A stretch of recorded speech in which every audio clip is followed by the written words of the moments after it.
Hello everybody, welcome to In the Know. We are looking at the Northern Trust this week, the opening event of the FedEx Playoffs on the PGA Tour. The top 125 have made their way in. It is sure to be a good betting heat, lots of the world's best players teeing it up in preparation for that run towards the Tour Championship in a few weeks' time.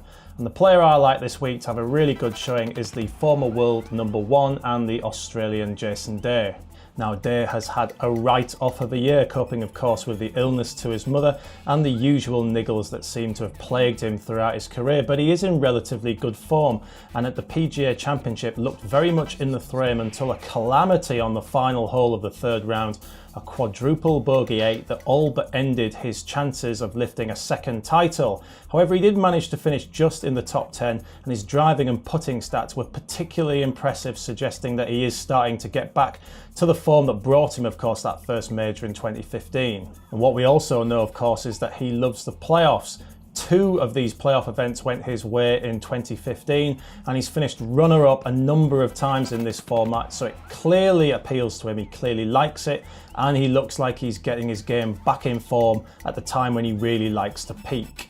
Now, if Day at 22-1 is a tempting price for you, then Paul Casey at 40s surely will be as well. The Englishman came alive at this point last season, finishing runner-up twice in the FedEx Playoffs, and he has continued that form into this year as well.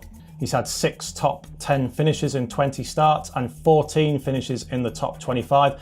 Doesn't perhaps win enough, has only won once in America during his career. Only has 1 top 3 finish to his name this season, but he's always in and around the frame, and at 40-1 he looks a reasonable each way shout.